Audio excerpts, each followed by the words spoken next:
Brands should close after the namesake designer leaves or passes, unless they are taken over by a direct heir slash apprentice of the founder themselves. That's interesting because I guess there are a few brands that have been taken over by direct heirs. If you think of Andermelemeister, that was taken over by Sebastian Munier, who was kind of groomed to be in that position.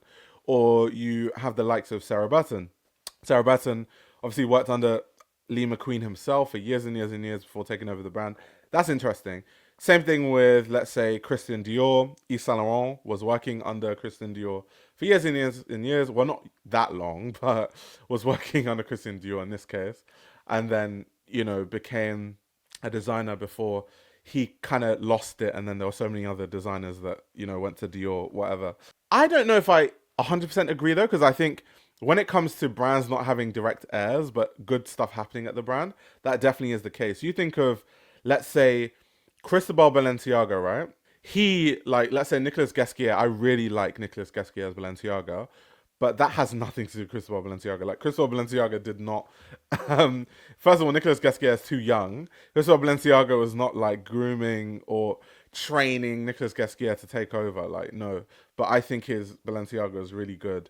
I think there are many examples of brands that have no connection to the founder that are actually really good. If we talk about Phoebe Philo Celine or even I really like, and I talked about this on the Discord actually, Stella McCartney's Chloe, really love it. Same as Phoebe Philo's Chloe. These are all examples of people that had no real connection to the founders, really. They weren't trained by the founder to perfectly enter into the role. So I think there are good examples. There are obviously horrible examples like Ludovic de Saint-Saëns at Andermeester. Horrible. There are many examples of designers that don't do so well at brands or don't represent a brand's identity properly or kind of destroy what the brand represents. I mean, we just talked about Margiela and how they're taking things where the reasoning was actually about it being low key and they're making it not low key. That kind of beats the point of those things. But I don't think that's the case with everything. So I think I'm kind of in the middle with this. I think some brands will just benefit if they close down after the founder leaves, but I think some brands actually benefit from having great designers that go there to continue the legacy, and it doesn't really affect the legacy of the brand in any sort of negative way. So I think it depends. I do think it depends. But I get the hot take though, because I do think that some brands definitely, once the founder is gone, no. A good example of this would be Helmut Lang. I feel like, and this is not to say I didn't like Peter Doe's work at Helmut Lang, by the way. It's not to say that, but it's more to say I don't really know what they are doing.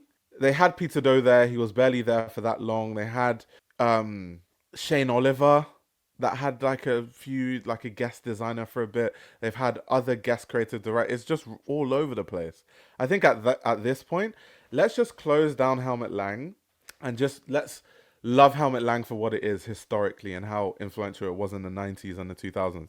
Let's just accept Helmut Lang for it being that rather than trying to force Helmut Lang down our throats when the company that owns Helmut Lang has no idea what they want to do with the brand.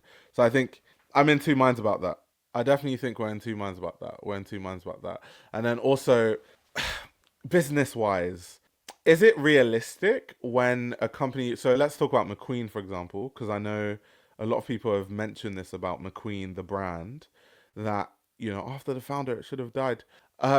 With McQueen, if you guys know the history of like what happened with McQueen and how he ended up at carrying and all that sort of stuff, it was because he was working at Givenchy at the time, and John Galliano was at Dior. And at the time, Lee McQueen felt like Bernard Arnault put all his attention and all the big budgets, which was true, to John Galliano and what he was doing at Dior.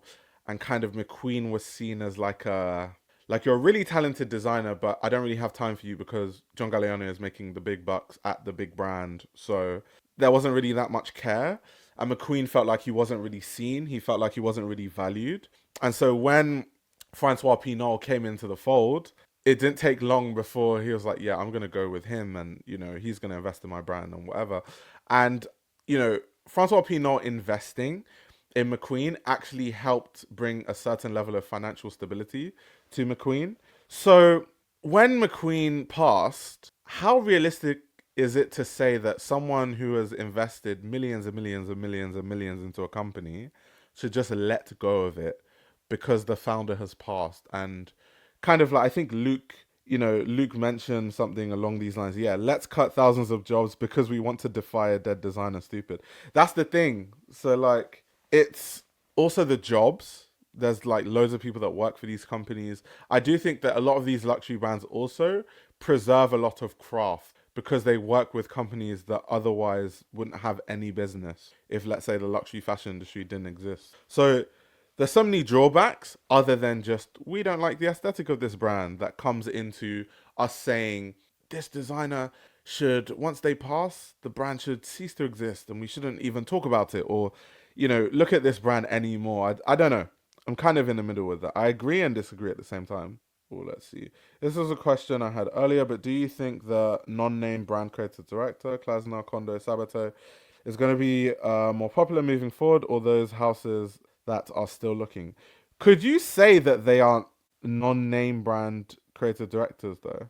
Because I guess they are, in the sense that no one really knows who they are for the most part, and they're kind of building their profiles once they become creative directors. It's kind of similar to Alessandro Michele, where people didn't really know who Alessandro Michele was until he became the creative director of Gucci after Frida Giannini, and then, became a superstar. I think it's cool to see designers that don't have a massive platform or audience or profile being at the helm of a lot of these brands, only because it means that we're ushering in a new generation of designers, and it isn't just the same musical chairs of designers that we see constantly. Like Raf Simons is at Calvin Klein, oh now he's at Prada.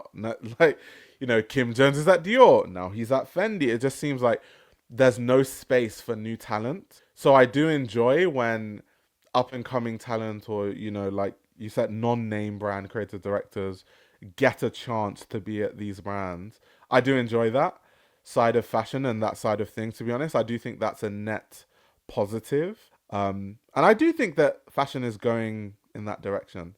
I think everything in fashion is starting to slow down because a lot of these brands have had bad financial performance recently. So they're starting to realize that something needs to change. And I think it's starting with that. Most of the creative directors aren't massive names. Like Louise Trotter is not a huge name. So it's good to see that. It's good to see that, to be honest. Let's see what Tosin said. In the sense that outside of the house, it's ultras, people won't know them. Yeah, okay, yeah. Exactly what you were saying. Like outside of the house, most people won't know who they are. Yeah. I hope fashion moves towards that. I think we have seen fashion going more towards that, but it's to be seen if this is something that's going to continue long term, right? So yeah.